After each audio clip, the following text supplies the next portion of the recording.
Olá, sejam muito bem-vindos ao Lâmpada Cast, podcast de cultura, inovação e design da Luz Design. Eu sou Henrique Luzardi, diretor de marca da Luz, e nesse primeiro podcast de 2026, a gente vai abordar mais algumas questões relativas às relações entre design, idadismo e corpos diversos. Para isso, nós vamos explorar alguns aspectos que foram identificados em um reporte que a gente desenvolveu em 2024, chamado Diversidade Corporal e Mulheres 45+.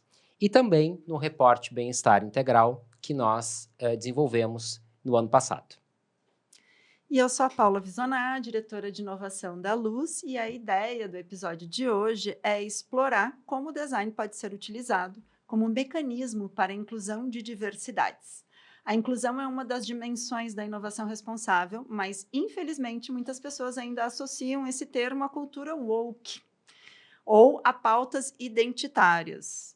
Então hoje vamos falar sobre como o design pode e deve, ser utilizado como meio ou como mecanismo de projetação de inclusões, assim mesmo, no plural. O Lâmpada Cast está começando.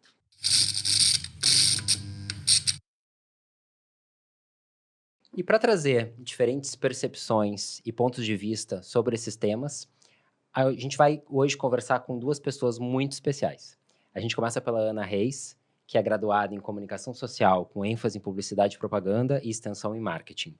Atuou como executiva de contas em agências de propaganda de grande porte e foi gerente de comunicação da Calçados Azaleia. É empreendedora, foi sócia fundadora da Oficina de Camisas, uma empresa com fábrica própria e 9 lojas situadas em Porto Alegre, região metropolitana e litoral gaúcho.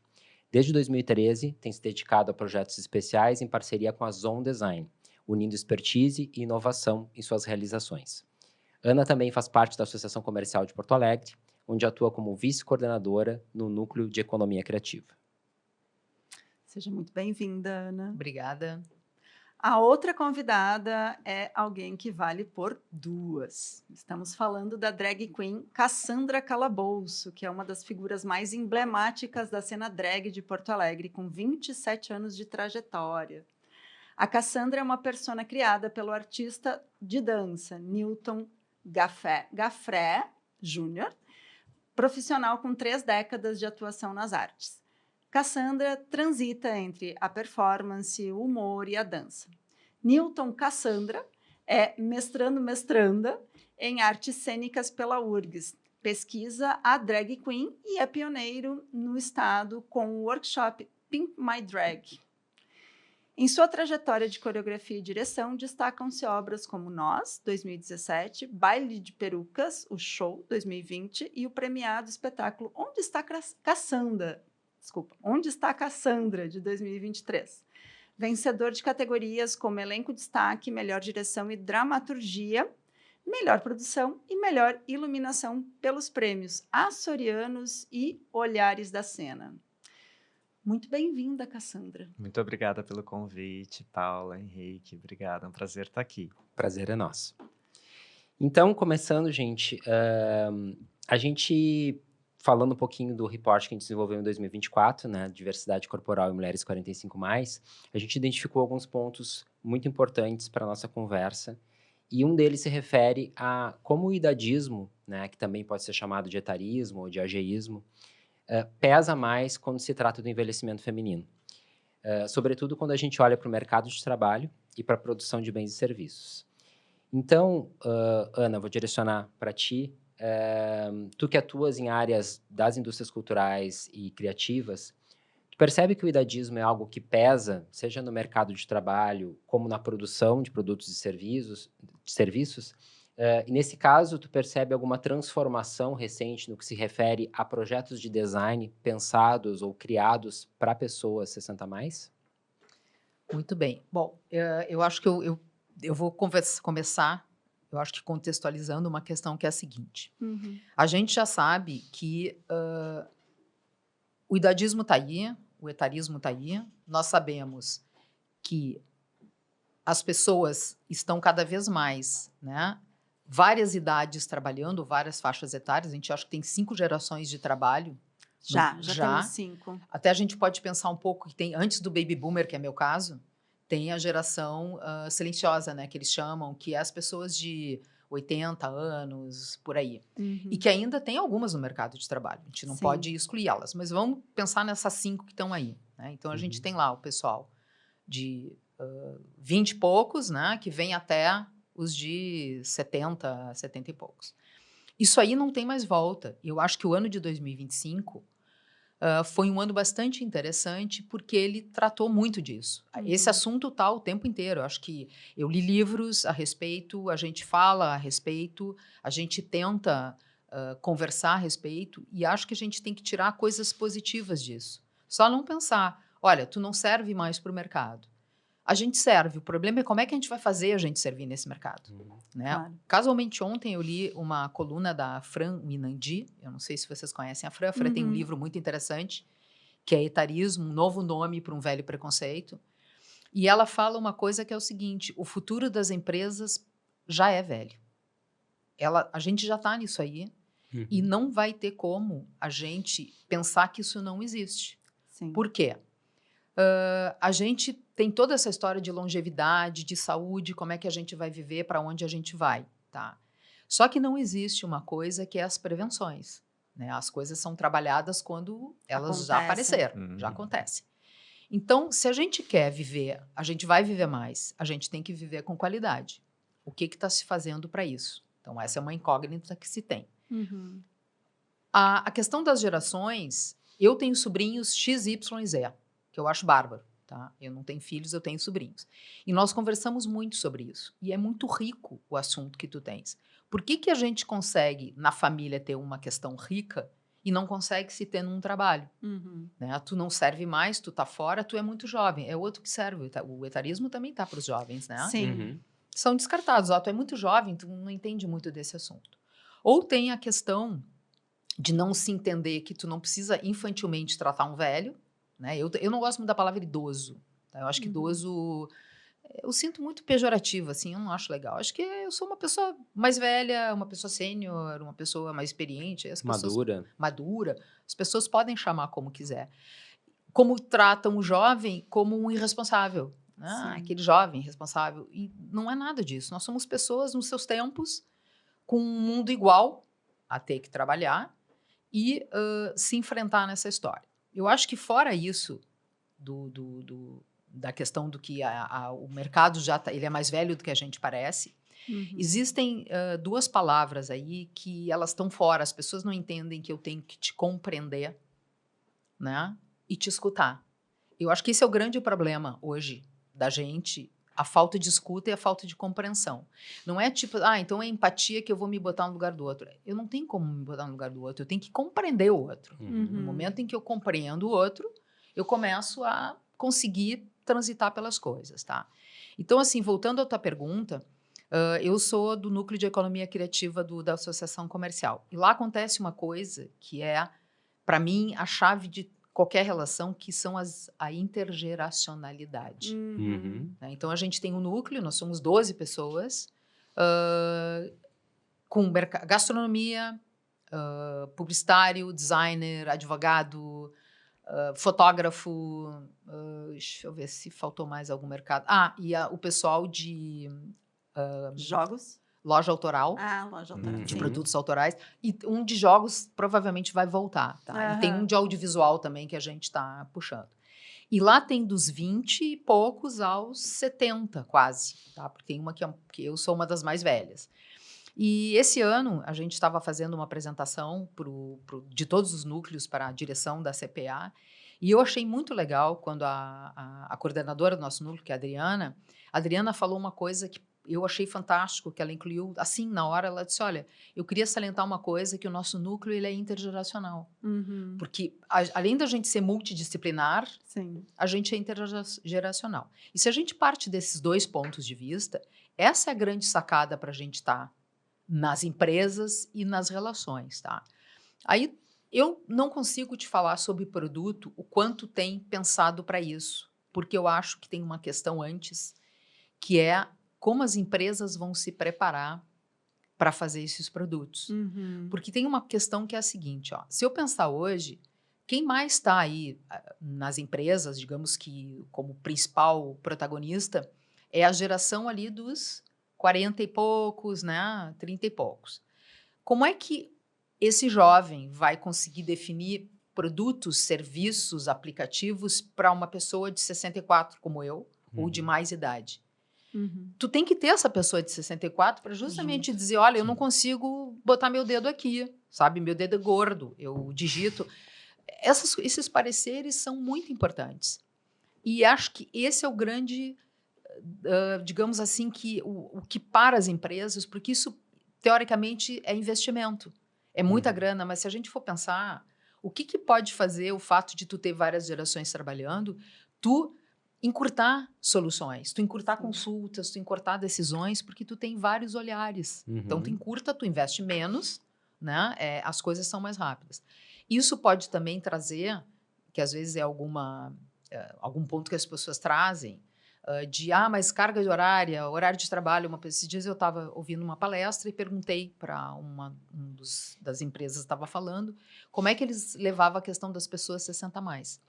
Porque ele é do ramo de gastronomia, tá? Ele disse, pois é, a gente tem um problema, que as pessoas de 60 a mais não conseguem ficar muito tempo de pé, elas cansam.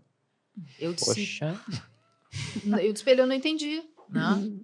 E aí que é um problema isso. Eu digo, não, acho que não é um problema, tu pode fazer uma área de convívio, né? As pessoas terem mais tempo de descanso. Mas isso custa. Mas muda, entende? As pessoas não entendem que elas podem mudar turnos, elas podem encurtar, elas podem ter mais pessoas. E tem um dado que eu li recentemente, que as empresas que estão investindo nessa intergeracionalidade faturaram 19% mais. Sim. As empresas crescem. E aí, falando de produto especificamente, tá? Eu venho trabalhando em projetos, né? Eu fui uma pessoa que... O que aconteceu comigo, tá?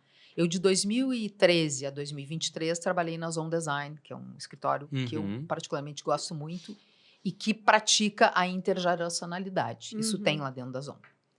A Zon é uma equipe de 12 também, 11, 12 pessoas.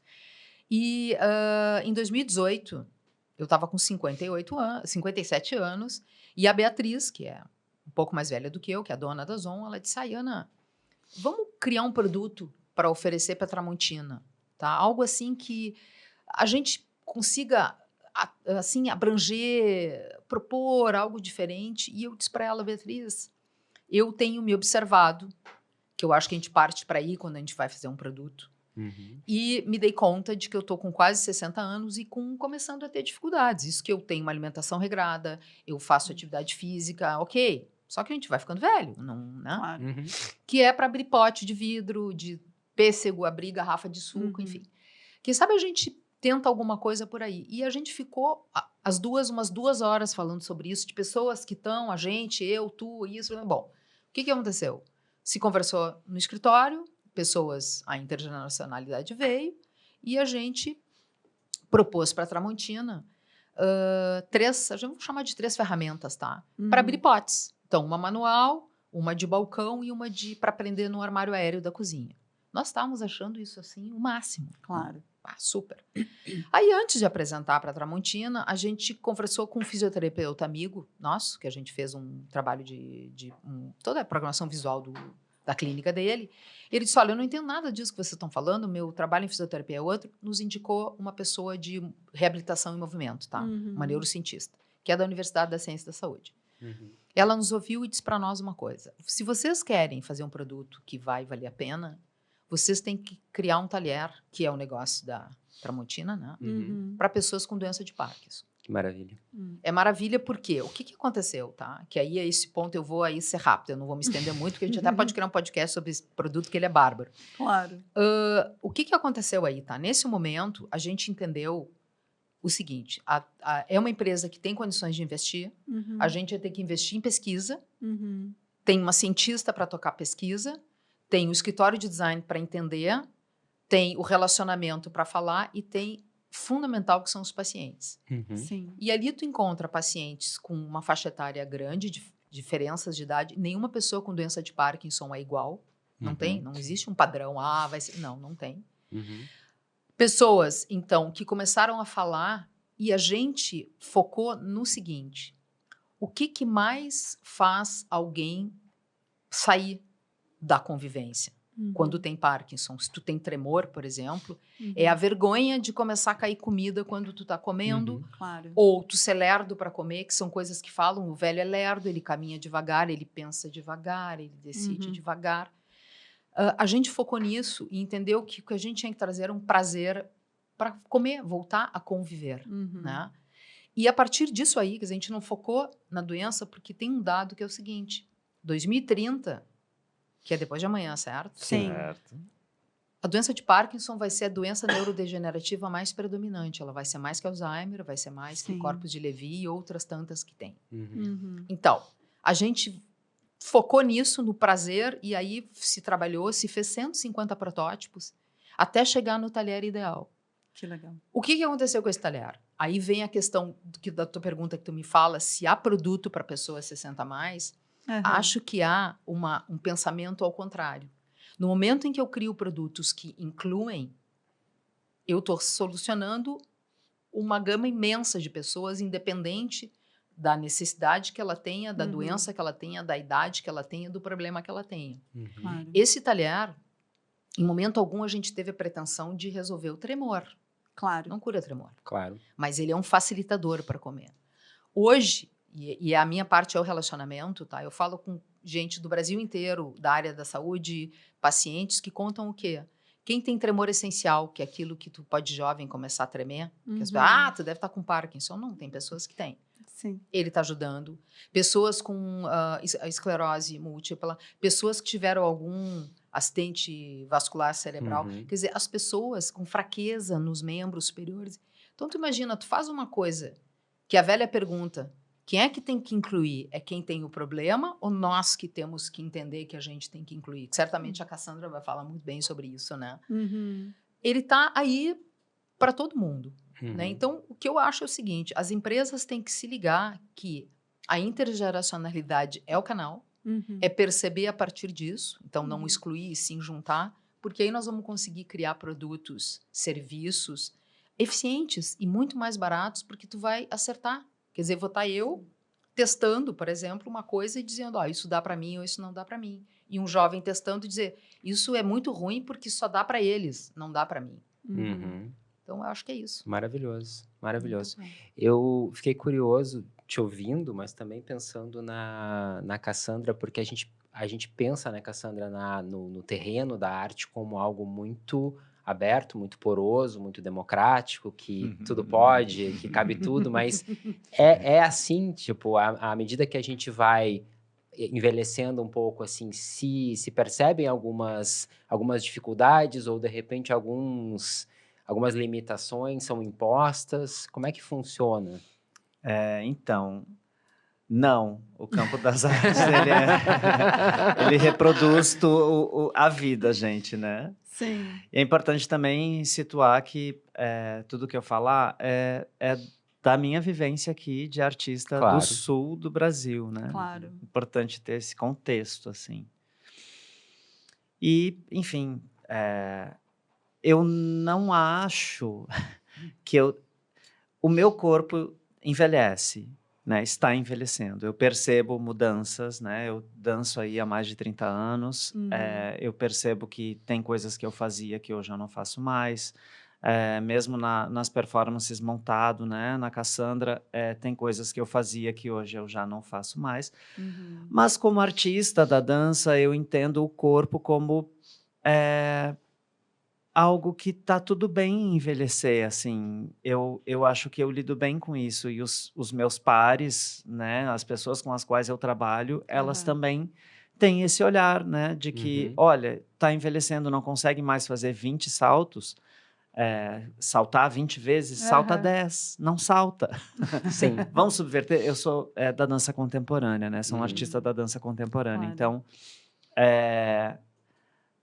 O problema é sempre não fazer, né? Então, faça, né? Tem alguma limitação, assume isso, mas não deixe de fazer, né? É o que eu também, quando eu estou nessa posição de propor que outras pessoas experimentem dança ou experimentem mover o corpo, né? Nesse lugar de arte, é sempre isso, assim, tem uma limitação, não tem problema, né? Ah, eu tenho um problema no joelho. Não tô te pedindo para ficar de joelho, não é isso, né?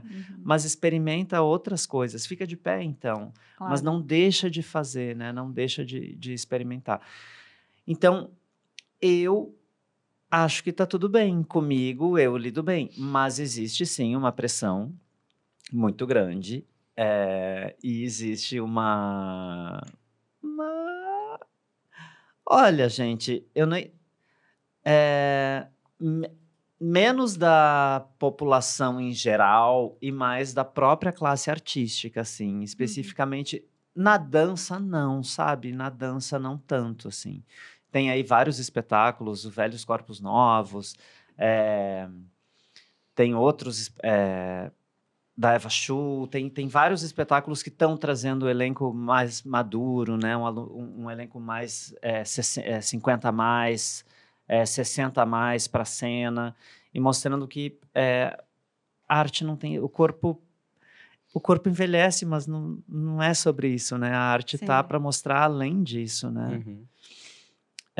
Mas é interessante que na expressão da arte drag rola muito, assim, rola muito. Eu vou dizer para vocês que foi quando eu soube que eu estava velha. Até então eu não sabia. Até então eu era um bailarino, tô mais velho, tá tudo bem, né? Tô dançando, tá tudo bem. Sou drag queen, tá tudo bem. Mas as novas gerações é impressionante, assim. Isso vem muito, assim, na forma de piada, né? Nessa cultura que tem na arte drag do shade, assim, nessa cultura de... eu vou dizer uma piadinha, é um pouco maldosa, mas é piada. Não é. Eu faço sempre questão de devolver o constrangimento, né? Quando alguém faz uma piada sobre a minha idade, eu fico olhando e fazendo a pessoa se sentir mal, assim, tipo, tu espera que eu ria disso. Eu não tô vendo graça nenhuma. Sério, de novo essa piada. Não tem capacidade de inventar uma coisa nova. Eu tenho tanta coisa para rir de mim, gente. Vai rir justamente da minha idade. Todo mundo já tá rindo disso. Mas essa é uma boa maneira de eu de se devolvo o colocar. constrangimento sem problema nenhum, Paula. Eu faço questão, assim, sabe? De ficar... É um pouco aquele papo do agora não podemos rir de mais nada. Bom, se tu não tem nenhuma imaginação, tu vai ficar sem rir de nada, realmente. Não, sabe? Olha, tem tanta gente fazendo humor interessante, né? Mas não precisa ofender os outros.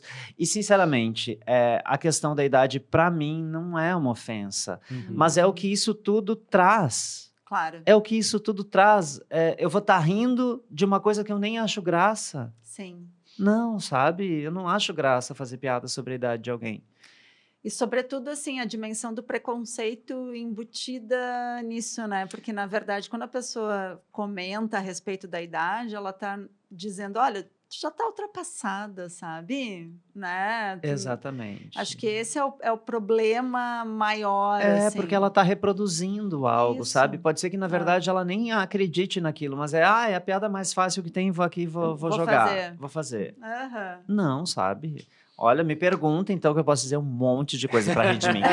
Eu sou, assim, uma coleção ambulante de motivos para rirem de mim, gente. Não me importa, eu adoro, né? Mas eu acho que tem certas coisas que não são interessantes porque são reproduções.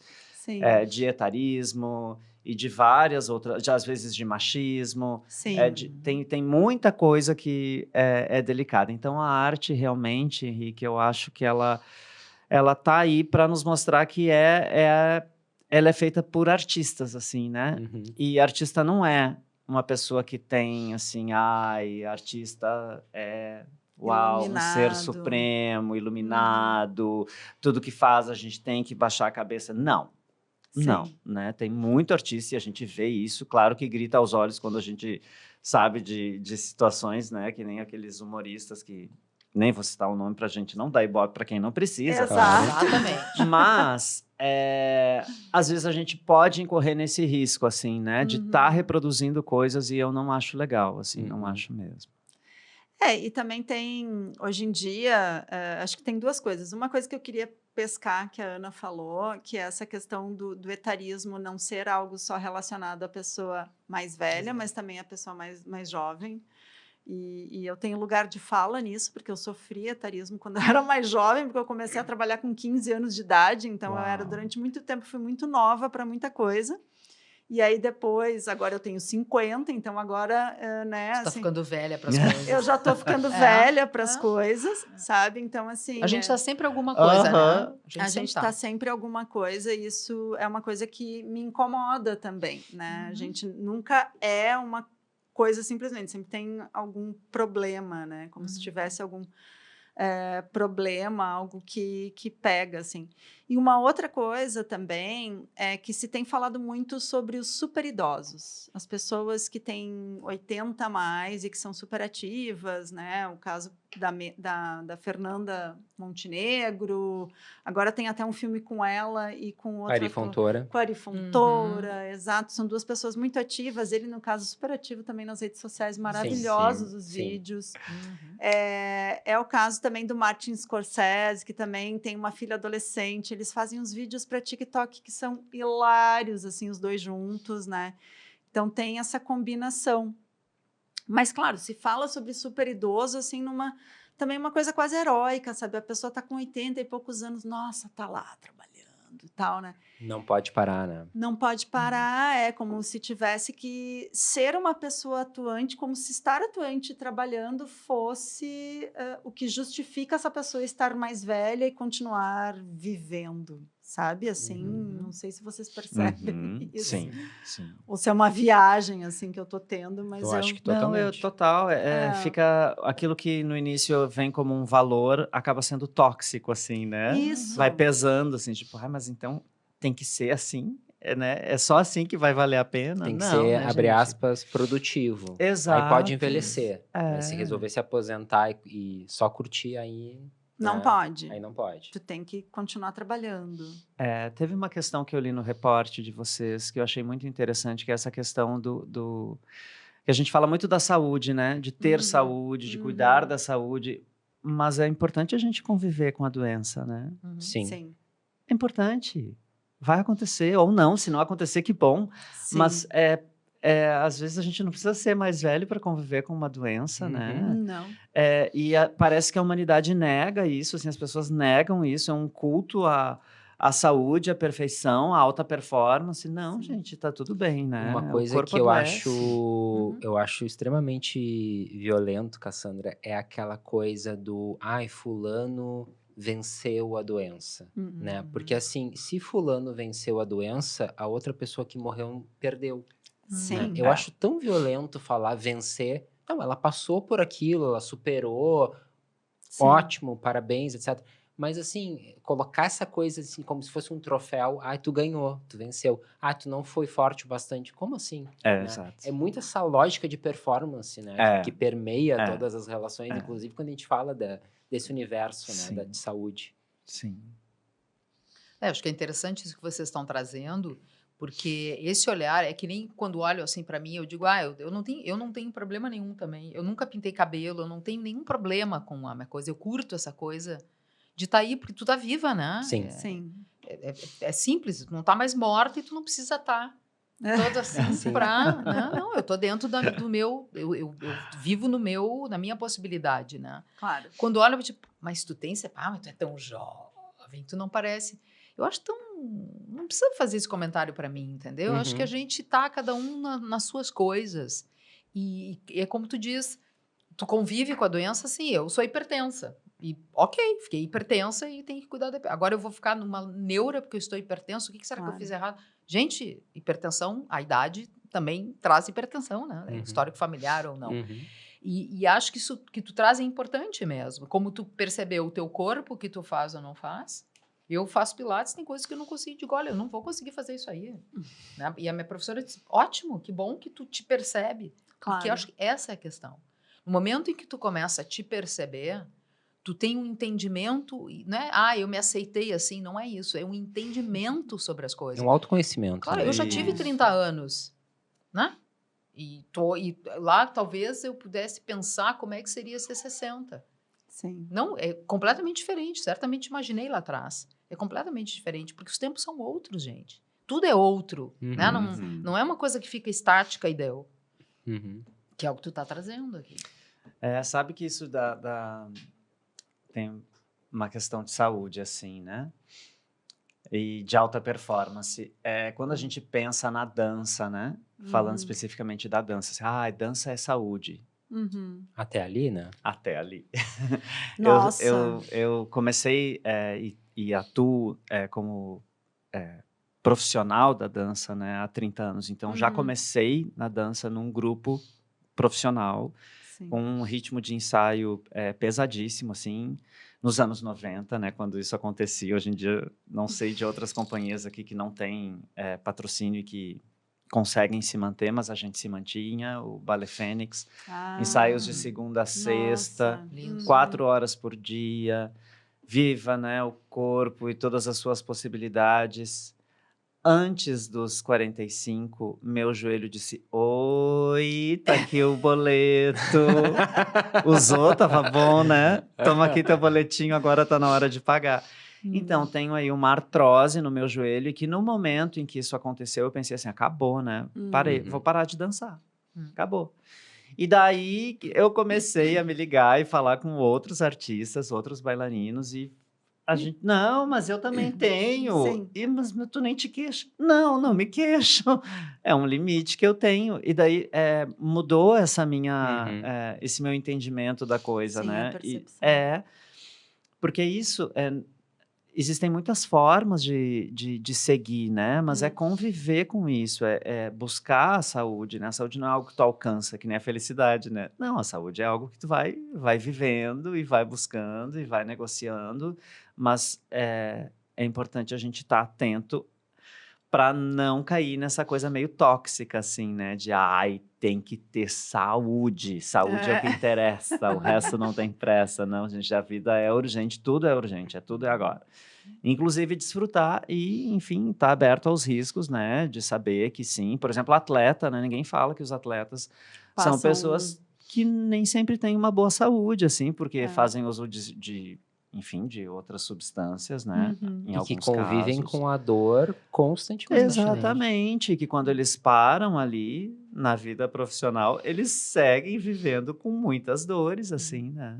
Acho que isso fica bem claro quando a gente vê o pessoal da ginástica olímpica, né? Porque realmente depois que para, assim, o corpo decai bastante, né? Do que era, porque era um corpo para a performance e a performance de excelência, né? Uma coisa meio absurda. Meio não, é absurda, eu diria assim. Enfim. Mas Só fazer uma parte Claro, rápido, claro, eu ia falando também. também sobre corpo, mas eu fiquei pensando no que tu falou da intergeracionalidade, uma coisa que eu acho muito interessante, isso quando a gente se percebe, né? Tipo assim, eu vou fazer 47. E aí eu me dei conta. Um guri. Então, gurizinho. Então, e tem um momento que a gente percebe que a gente não tá mais na crista da onda, né? Isso é muito bacana, porque a gente percebe que tem uma outra geração que já tá na rua, que já tá trabalhando, já tá fazendo coisa, e que não é a tua geração, e que tem outras referências. E é muito legal, às vezes eu troco ideia com o meu enteado, porque eu quero entender como é que a geração dele funciona, quais são os valores, o que rege, né? Eu acho muito bacana, por exemplo, dessa geração, que eles são muito mais, eles se preocupam muito mais com a saúde do que a gente se preocupava quando tinha a idade deles. Eles acordam cedo, eles não bebem. Eu acho tão estranho isso. Nossa, a gente tomava... Eles não tomam café. A gente tomava todas, a gente ficava acordado até de madrugada. Eles vão dormir cedo, eles treinam, às vezes demais, etc. Mas tem essa coisa, assim, e eu acho bacana, eu acho que é um pouco esse entendimento de que realmente a vida tá passando e legal, né? Tipo, a minha geração tinha um paradigma, essa geração tem outro paradigma. Claro que a minha geração hoje também tá correndo atrás, tá querendo ficar bem, mas a geração que vem, ela já tá com esse chip instalado, já tá treinando, já tá cuidando do corpo, já tá acordando cedo. Eu disse, poxa, que legal, né? Porque a geração a geração na minha frente era uma geração ou até um pouco mais, né? Que as pessoas aos 50 anos já se entendiam como pessoas idosas, Sim. né? E hoje em dia, pelo amor de Deus, né? Quem tem 60, 70 anos tá voando, né? A Muda, Ana aqui, exatamente, né? a É. Ana aqui. É isso. Não, agora tô ouvindo tu falar. Tu tem 47, eu tenho 64. A gente tem aí, 17 anos de... 17. Isso. Eu podia ser tua mãe, se tu imaginar. A minha irmã, o filho da minha irmã tem... A minha irmã teve filho com 16 anos. Uhum. Então, meu sobrinho tem 53 anos. Eu tenho um sobrinho de 50, tem 11 anos menos do que eu. Sim, Sabe? Isso é muito doido se a gente pensar, Uhum. né? sim. E a gente consegue conversar? Consegue, é óbvio. E eu acho que essa é a questão, né? Se a gente for pensar lá, quando a minha irmã engravidou, imagina, foi um horror. Anos 70, imagina. Nossa. Adolescente grávida, Sim, agora eu como vai lembro. ser? Né? Foi incrível, claro. Atrasa colégio, atrasa faculdade, atrasa estudo, mas correu atrás e foi. E é muito próximo isso, né? Tu tem um filho ali, como eu tenho 11 anos mais do que ele. Agora é muito próximo. Uhum. Uma época eu era mais Sim, velha. sim. E a gente tem que entender isso. Isso, para mim, é uma coisa tão natural. Talvez porque eu tenha sido tia muito cedo, não sei. Ou muito próxima, não sei. E a sensação que eu tenho é que as pessoas não entendem que isso é natural. Que isso é a história, isso é a vida, né? Tu tá conversando com ele, né? Eu também sou uma pessoa que não bebo, não fumo, sou regrada. Porque é uma questão seguinte, eu me sinto bem porque eu vou ter que me autogerenciar Claro. para sempre, né? Claro. Porque eu, como que teoricamente tu tem um filho que pode te cuidar, uma filha, só que a gente imagina o seguinte, a questão da geração que está aí cuidando de pai e cuidando de neto, que é o normal, a gente segue trabalhando, cuidando disso, cuidando de aquilo. Bom, tem que dar conta de tanta coisa e a gente entender que a gente tem que se bastar e se dar conta, né? Tu não pode contar com. Sim. E como é que tu faz, que é a mesma preocupação que tu tem. Tu vai continuar fazendo o que tu faz, óbvio, só que entendendo os teus limites e tá tudo bem, essa que é a questão. Né? Eu acho que isso é com tudo. É por isso que eu sempre fico falando na questão da intergeracionalidade, porque ela tem lugar, as coisas têm seu lugar e tem como conviver. É olhar para um jardim, como é que um jardim convive, né? Folhas, flores coloridas, diferentes, e eles vivem em harmonia, eles não morrem, não matam não tiram água do outro. Por que ali dá e a natureza nos mostra tanta coisa que é possível e a gente não consegue perceber isso? Agora eu queria entrar um pouquinho mais nesse universo da comunidade LGBTQIAP+, para a gente falar um pouco mais sobre essa dimensão de inclusão também, né? É óbvio que, assim como falou a Ana, né, no momento que a gente inclui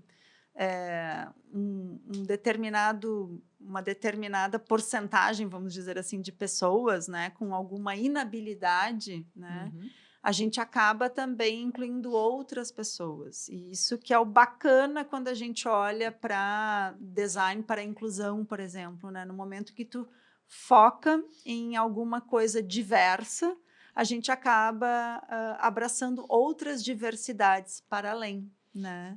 Então, quando a gente olha para a comunidade LGBTQIAP+, existem várias diversidades contempladas, né? No universo drag, isso, inclusive, é muito comentado, falado, né? É uma questão até de brincar com isso, né? Mas, ao mesmo tempo, eu sempre fiquei me perguntando assim, tá, e se uma pessoa, porque eu particularmente nunca vi, tá? Se uma pessoa com nanismo quiser ser drag, né?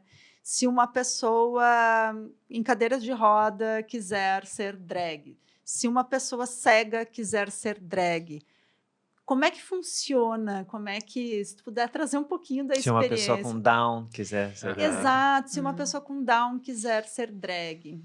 Olha, tem um workshop que eu ofereço, Pimp My Drag, inclusive, 2026 já é a 11ª edição. Fiquei curiosa, bem curiosa. Olha, é importante a gente entender que a arte drag é uma expressão artística. Nesse sentido, ela é aberta para quem quiser fazer, Claro. independente de independente do seu corpo, independente da sua orientação sexual, independente do seu gênero. É uma questão artística que vai ser trabalhada ali para expressar questões que essa pessoa deseja, né? Sim. Expressas ali na visualidade, né? Através da estética, da aparência, né? A pessoa vai fazer suas escolhas, mas também vai pensar no modo como ela vai falar, no modo como ela Sim. vai conversar com as pessoas. Vocês podem ter certeza de que o Newton é bem diferente de mim. Por isso que eu vim montada, porque eu também acho que a Cassandra é bem mais interessante que o Newton, tô brincando. Mas é diferente, é um Claro. fato, assim, né? No meu caso, são muitos anos já, então é quase que como que apertar um botão, assim, né? Uhum. Liga a Cassandra, desliga o Newton. Exato, assim, né? Tem bem suas diferenças aí, é bem marcado isso. Para drags, isso não é uma regra, né? Então, Claro. drags mais jovens também, às vezes isso é mais borrado, porque em essência existe esse borramento, porque é uma persona. A drag, ela não é um personagem, né? É uma persona. Então, assim, não tem um texto que eu decore, que eu leia, que eu estude, e eu venho aqui para falar como a Cassandra. Não, tá tudo acontecendo. Se a Ana me der um carinho no braço, quem tá sentindo isso é o Newton, né? Claro. Quem vai levar essa memória para casa é o Newton, assim, esse momento aqui, isso fica comigo, porque é o Newton que tá aqui. Sim. Aham. Mas então, dentro disso, qualquer pessoa, independente da sua condição de saúde, Uhum. independente da sua necessidade, independente de ser uma pessoa com deficiência ou não, Sim. é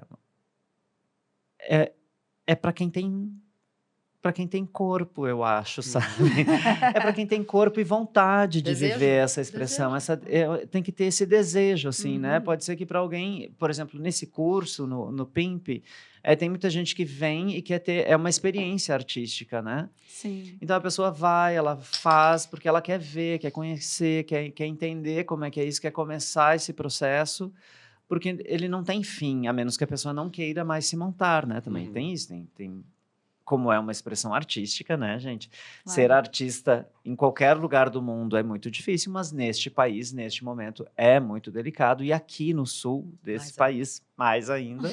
Então, tem muita gente que começa a se montar e desiste.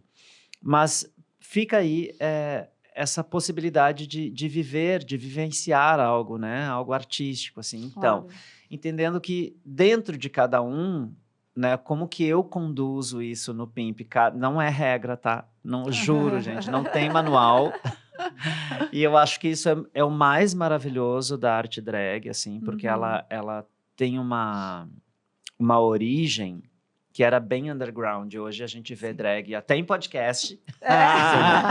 Hoje a drag tá aí no mainstream, né? Sim. Tá incrível, é super hypado, assim, drag é super legal, eu acho maravilhoso, é a minha pesquisa no mestrado. Uhum. Penso que há 27 anos atrás talvez isso não fosse possível. Claro. Né? Então, eu acho maravilhoso estar vivendo neste momento, mas é importante olhar para quando eu, por exemplo, quando eu comecei a me montar, não era assim, era bem underground, assim, era bem Sim. rock and roll, era bem punk, assim, Eu sabe? ia dizer mais punk. Era bem underground, assim. As pessoas olhavam e torciam. Aqui, né? Sobretudo aqui também, assim, sul do Brasil. Né? Exatamente. Então, houve essa mudança, assim, mas eu acho que a drag tem essa raiz, assim, de não ter regras, né? A regra é não ter regras. Então, qualquer pessoa que tenha desejo de se montar, ela pode se montar. Eu sigo um perfil no Instagram de pessoas com síndrome de Down, um grupo de drags com síndrome de Down, assim. Olha que maravilhoso. E é incrível, porque é isso, gente, basta ter um corpo e vontade. Por enquanto, almas ainda não estão podendo se montar, né? Talvez quando eu passar dessa para outra, eu faça contato. Não depois, sabemos, né? Numa mesa branca, eu vou dizer, bota uns brilhos nessa mesa que eu chego. Quem sabe? Mas aí a gente vai ter que esperar. Por enquanto, ainda não. Mas eu acho que daí, quando a pessoa vem para esse lugar de experimentar a drag, cada um vai encontrar a sua medida, cada um vai entender o que vai querer explorar e o que é que vai querer colocar para fora, né? Claro. Eu tenho lá as minhas questões bem pessoais da minha infância, de muito bullying, de ser um corpo que era sempre foi lido como um corpo gay, Sim. né? Uma criança muito afeminada, foi uma criança viada. Então, isso me acompanhou até ali eu começar a dançar. E eu achei que eu precisava, assim. Na verdade, eu nem achei, eu não sentia que eu precisava, isso aconteceu. Mas eu fui ficando meio que numa panela de pressão, assim, que é como se o mundo fosse me dizendo assim: ó, não pode se mexer desse jeito. Ih, desse jeito é viado. Ih, desse jeito aí não é legal. Não tá legal. Quando ali eu começo a dançar nos anos 90, eu penso, agora vai, né, gente? Agora eu vou poder me soltar, tô entre outros homens gays aqui, tá tudo certo. Não te comporta assim, porque a dança lá nos anos 90 não era o que hoje a gente entende de dança, né? Era outra cabeça, assim, era outra coisa. Então a gente tinha que emular um corpo masculino, performar uma heterocisnormatividade ali, e era horrível, Imagina. eu não conseguia. Mas, né, a gente faz o que é preciso no momento. E a Cassandra veio justamente nesse lugar de poder expressar algo que foi muito reprimido durante muito tempo, assim. E com o tempo eu passei a ver que existia mais, além de colocar isso para fora, tinha espaço para criação, além da parte de tratar dos traumas, né? Eu acho que a arte, a arte não é terapia, mas pode ser terapêutica. Pode ser curativa. Né? Eu tava te ouvindo e tava pensando que eu acabei, agora recentemente eu li o livro da Viola Davis. Ah, né? que lindo. E recomendo para todo mundo porque é sensacional. A história de vida dela é incrível, Sim. né? E ela fala muito sobre isso, que não que a arte tenha essa função, mas que para ela, pessoalmente, a experiência dela é que ela conseguiu colocar, digamos assim, tratar muitos dos sofrimentos dela em cena, né? Porque ela conseguiu botar para fora interpretando personagens, né? E eu acho que a arte drag, ela pode ter essa função também, Total. de tu, no mínimo, colocar para fora uma energia que está contida, que a sociedade não deixa que apareça. Exato, Henrique. E assim, é legal porque depois que a gente coloca isso para fora, que vem essa avalanche, a gente vê que ainda tem espaço para mais, né? Que além de curar, tu ainda pode criar. É um espaço muito rico, assim, de criação. Tudo a gente pode criar, assim, né? Na arte drag. Então, é uma outra existência, assim. Então, além de curar, eu descobri que a Cassandra poderia também ser outras coisas, além de só uma grande força, né? Contra essa repressão que eu tinha sentido. Não, mas ainda tem espaço para mais, tem espaço para criar, assim, para outras coisas que eu nem imaginava.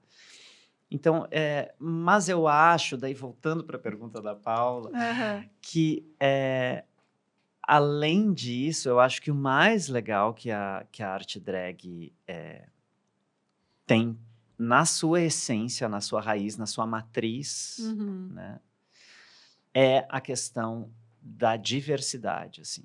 Eu acho que não é à toa que as drags, elas são aí, né, essas figuras emblemáticas da comunidade LGBT, quase como um estandarte, assim, da diversidade. Porque eu acho que cada drag procura buscar em si elementos únicos, assim, né? A gente não tem muito interesse em ser como igual a outra, né? A gente pode se espelhar e tal, ter as nossas referências, mas cada uma quer ser muito, muito singular, né? E acho que quando a gente busca e vivencia e experimenta isso, a gente se dá conta de como é importante a gente respeitar a diversidade, né? Porque ninguém é igual a ninguém. A verdade é essa, assim, a gente fala da diversidade de corpos, da diversidade de gênero, a gente fala, mas assim, ninguém é igual a ninguém. Sim. E me parece que a humanidade está pedalando justamente nisso, assim, né? Sim. Que além dessas diferenças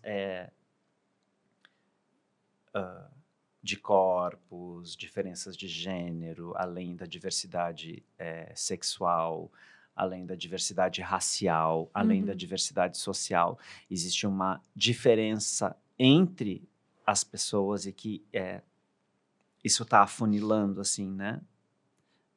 entramos um ano em guerra, né, gente? É. Um absurdo, assim, Sim. em pleno 2026. Mas... Não era para isso estar né? acontecendo, Mas né? então, mas está, né? Então, Está. é isso, assim, não é lá fora, é aqui, é a gente, É. é o planeta, tá aqui, a gente tá nisso, assim, né? Então, Sim, justamente porque existe essa insistência em tentar reproduzir um padrão. gente. Eu que sou bonito, vocês são feios. Não, aquele povo lá não sabe nada, sabe? Aquele povo lá é feio. Que isso? Meu Deus do céu. Nem vou Exato. chamar Deus. O que é isso, sabe? O que é isso? Que absurdo, que absurdo, que absurdo. Mas, enfim.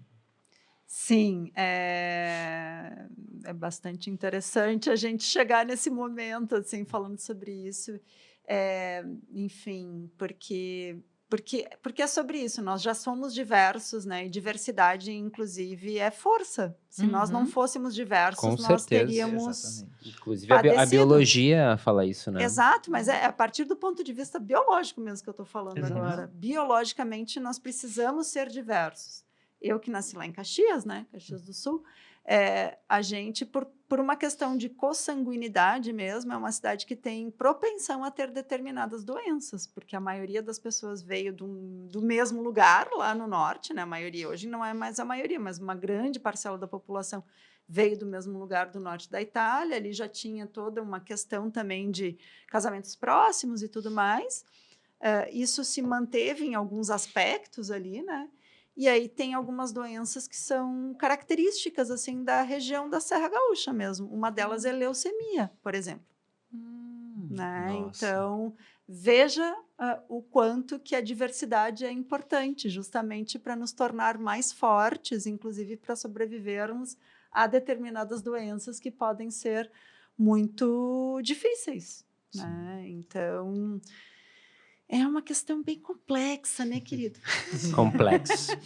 E falando também sobre essas questões, assim, um outro dado que a gente apresentou no Report Diversidade Corporal em Mulheres 45+, aponta que o Brasil vai ter a 5ª população mais velha do mundo até 2030. E isso impacta em diferentes dimensões, né, do cotidiano, inclusive na maneira como as cidades são ou deveriam ser pensadas.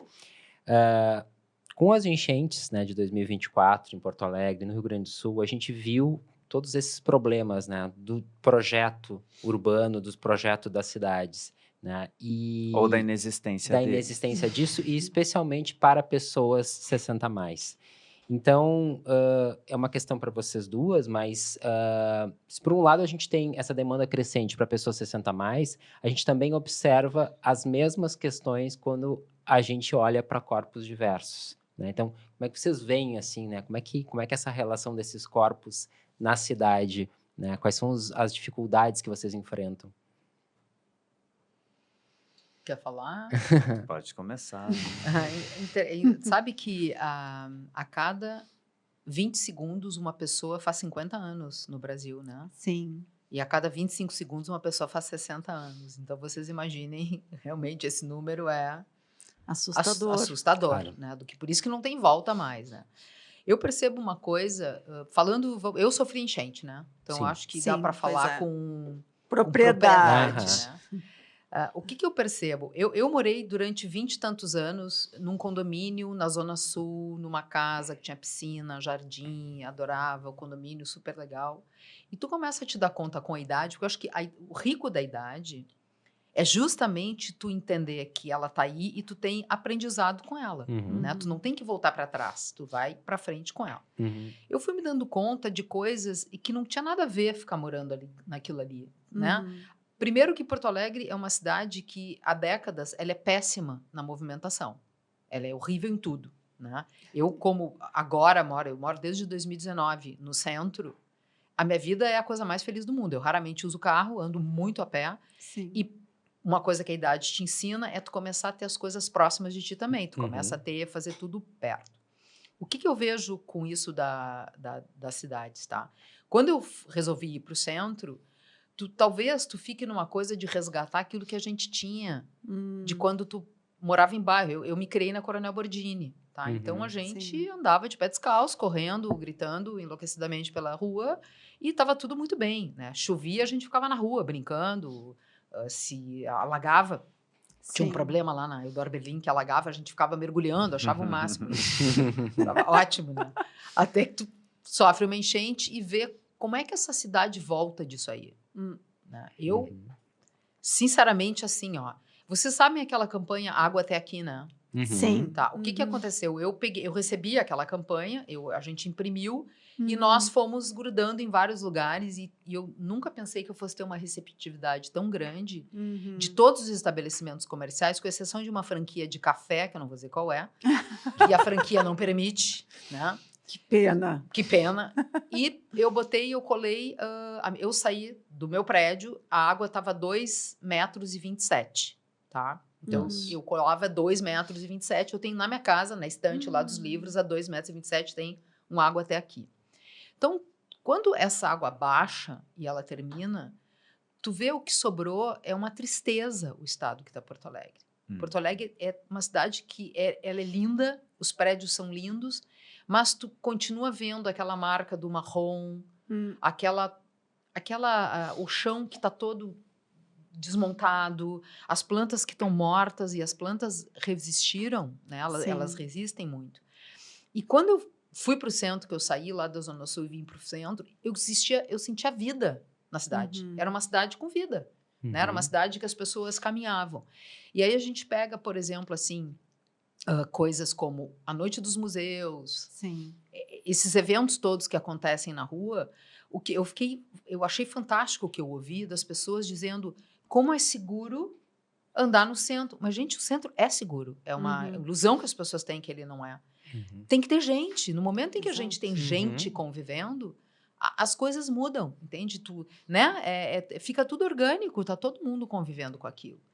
Então, assim, o que eu vejo, tá? Sabe que tem uma coisa que me acontece muito? Tem cegos, tem uma associação de cegos lá no centro. E eu faço pilates e sempre o horário que eu vou para o pilates, eu acho que é a hora que eles saem de algum encontro que eles têm. E eu sempre vejo um casal, os dois são cegos, né? Eles já têm idade.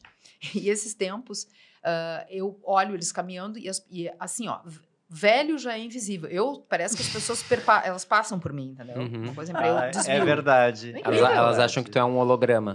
Exato, uma coisa, um ser que caminha. Então, eu desvio das pessoas, né? É incrível. Aí, então, cegos, as pessoas, eu não sei o que elas olham que a pessoa está indo por um buraco e elas não fazem absolutamente nada. Então, um dia eu vinha caminhando e eles estavam batendo no negócio e eu disse, gente, vocês querem ir aonde? A gente quer ir na farmácia. Eu disse, tá, então, o que eu faço para levar vocês? A gente pega no teu braço. Aí, fiquei eu no meio dos dois, entraram na farmácia. Passou ali, semana seguinte, eu vejo eles no meio da Vigário, José Inácio, na rua, porque o que acontece? As calçadas agora, elas não existem mais calçadas, né? Isso, elas estão no mesmo nível. Né? Então, é ótimo para quando chove juntar água e inundar as lojas, que é o que está acontecendo, né? E eu via que eles não sabiam onde eles estavam. Aí eu disse para ele, pessoal, onde é que vocês estão indo? Olha a voz, ela disse. Eu disse, como a voz? Tu que nos ajudaste semana passada na farmácia? Eu disse, sim, fui eu. Aí eu digo, então vocês vão para onde? A gente quer subir na calçada. Eu digo, mas vocês estão no meio da rua. Passou um motoqueiro. O motoqueiro, ao invés de parar e dizer, vocês estão no meio da rua, ele passou, olhando e passou.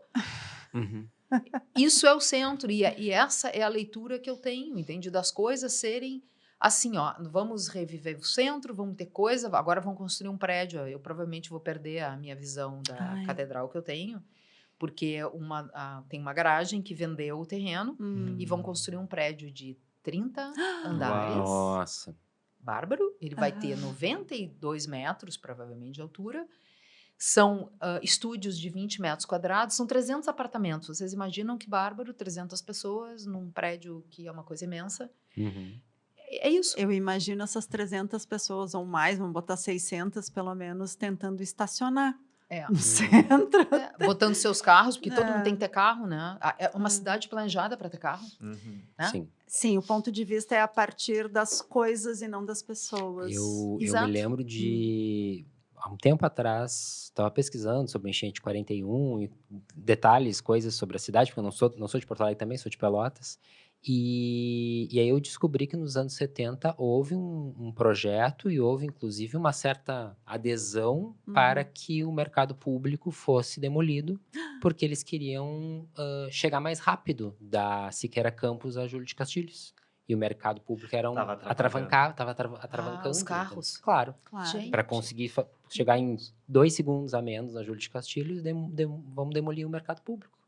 Era esse o pensamento, e incrivelmente ainda é, de uma boa parcela, pelo menos da classe política dessa cidade. Né? Eu acho lamentável a situação da cidade, assim. Eu tenho uma recordação, assim, dos anos 90, da cidade dela ser mais cuidada, dela Sim. ser mais bonita, das pessoas serem mais dispostas, delas ocuparem mais os espaços públicos, das praças terem mais gente, dos parques terem mais gente, dos bares, né? A gente tem aí essa questão que é cultural aqui da gente, que no inverno as pessoas ocupam menos as ruas, né? Saem menos à noite.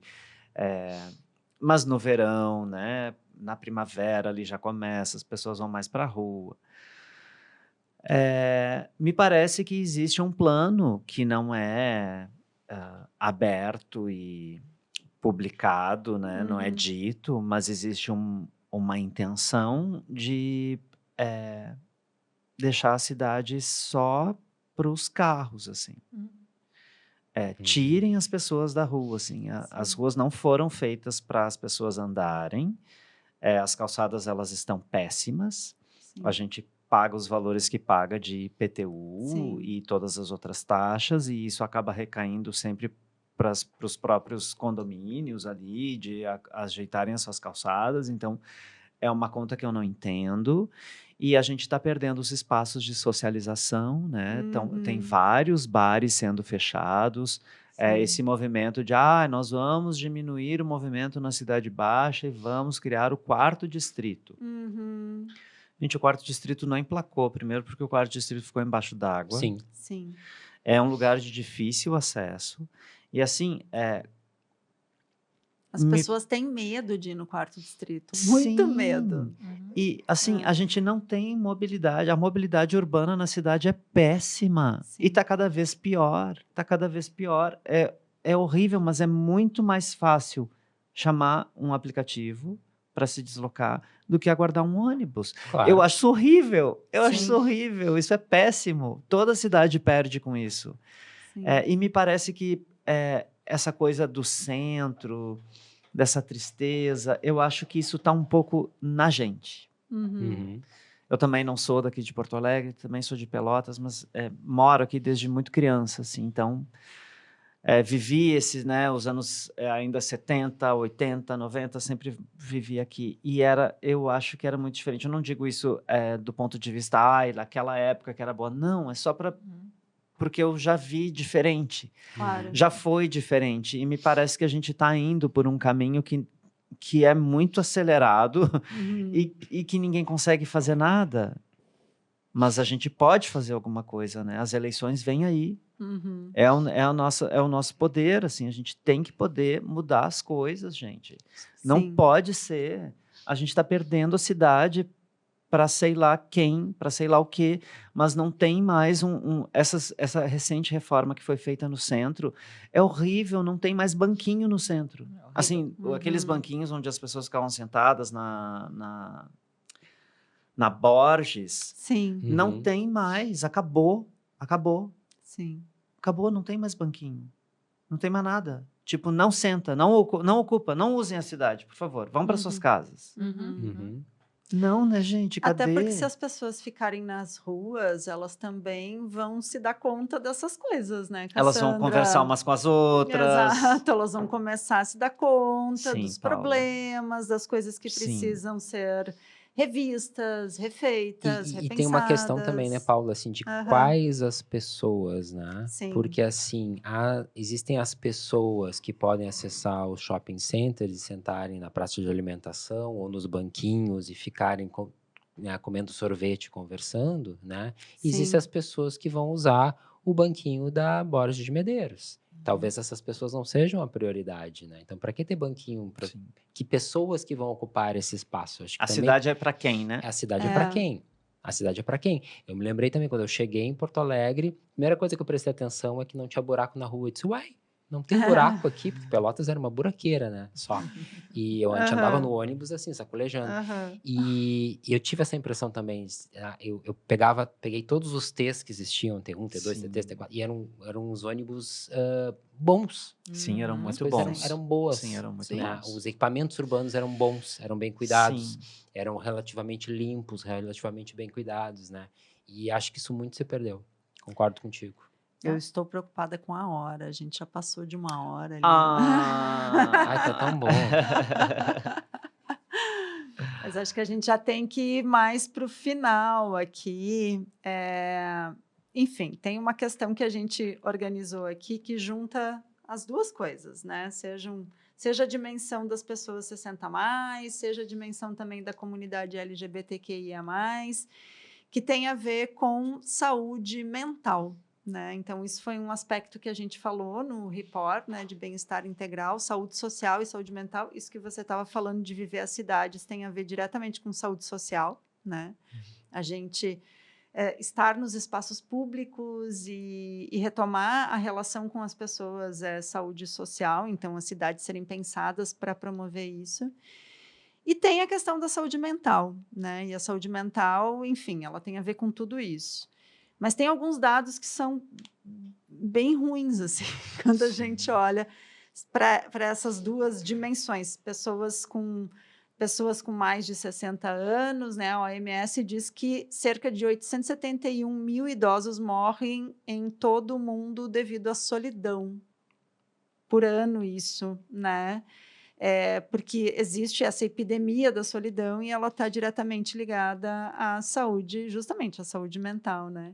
E no caso da população LGBTQIAP+, os dados também não são nada interessantes, assim, a solidão crônica, né, vivida por essa comunidade tem a ver com, enfim, está ligada a transtornos de ansiedade, a depressão, a uma série de questões, né?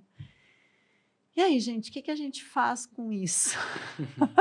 Nossa, a pergunta de milhões. É.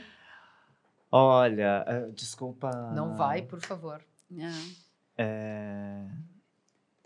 A gente que é LGBT, a gente aprende muito cedo, assim, né, que família é quem a gente acaba escolhendo, Uhum. né? Porque às vezes não é da família que a gente tem o apoio, o Sim. acolhimento, pelo contrário, né? Muitas vezes é a família que expulsa de casa, é a família Sim. que joga, né, para a rua.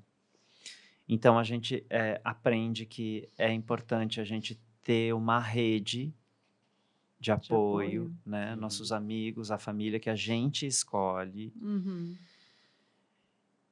E eu acho que é meio poliana pensar dessa forma, é um tanto utópico, porque, enfim, existem números, né? A gente não tem como lutar contra números, assim, mas o que eu acredito e o que eu procuro fazer é me aproximar dos meus, assim, né? Uhum.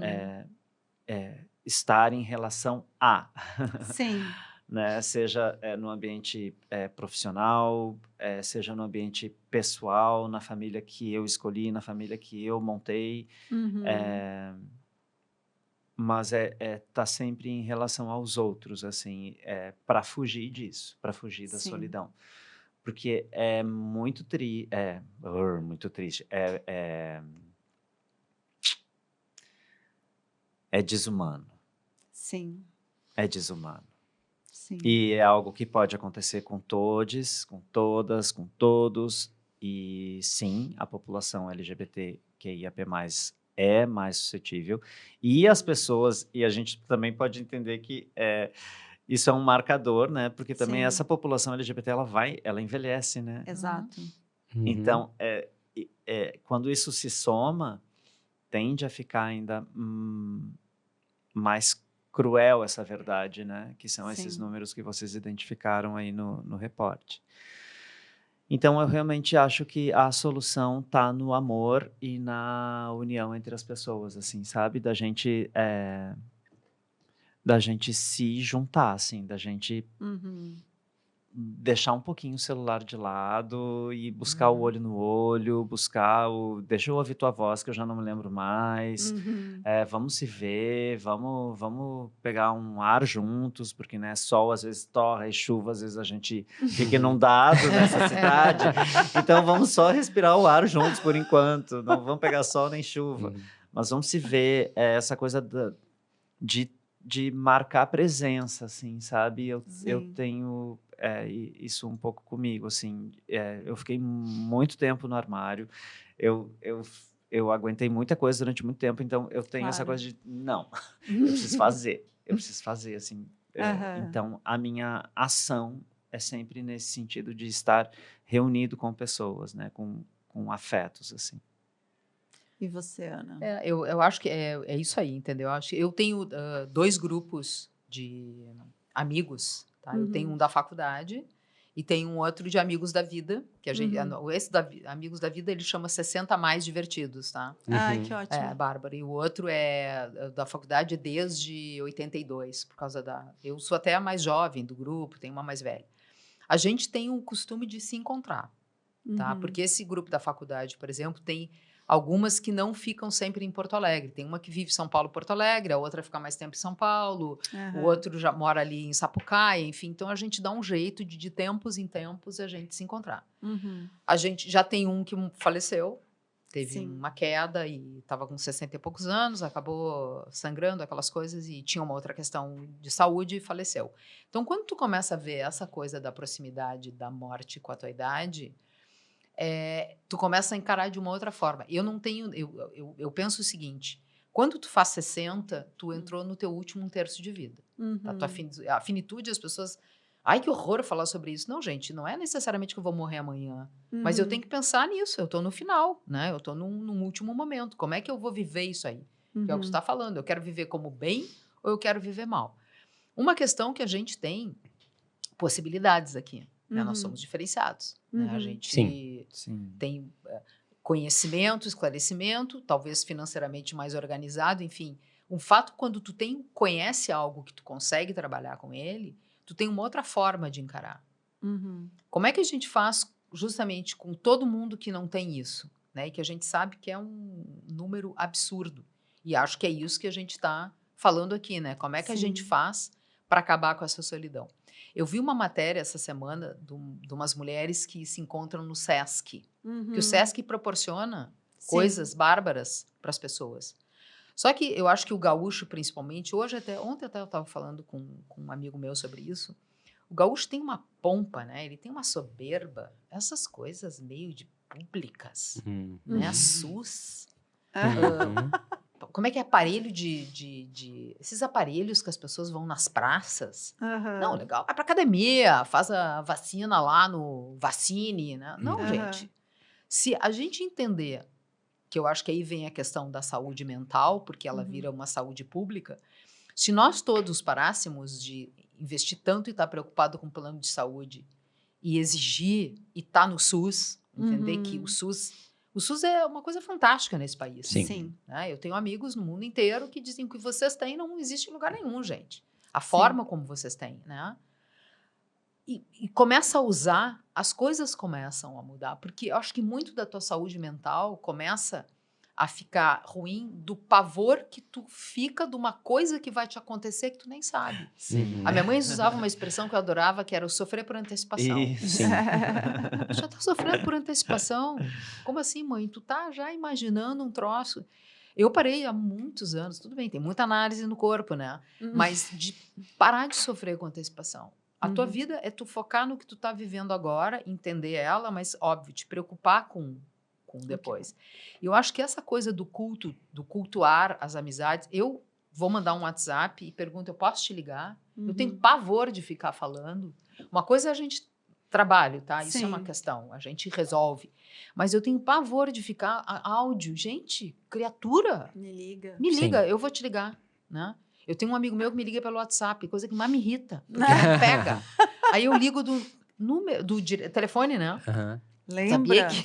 Lembra que ainda é possível? Lembra? Cara, então não cai a ligação, tu entra no elevador, eu não te escuto. Ai, mas Ana, eu quero só... Não, então não me liga, então não diz que tu quer falar comigo. Fala, eu acho que a gente tem que trazer exatamente isso que tu tá fazendo, sabe? É trazer os amigos, é procurar juntar, é procurar... Tu pega, sei lá, um filme que tu visse, né? Acho que tem filmes muito interessantes agora, falando do... que a gente pode tratar de idadismo até, ou das questões todas de idade, que...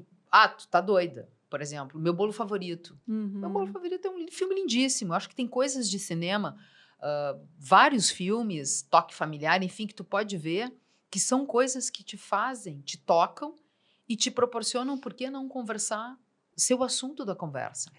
Vamos conversar sobre cinema? Acho que a arte é aquela coisa, ela cura e ela te dá um sopro de vida inigualável, como leitura. Né? Eu consegui bater, né? Ridículo isso, bater meta.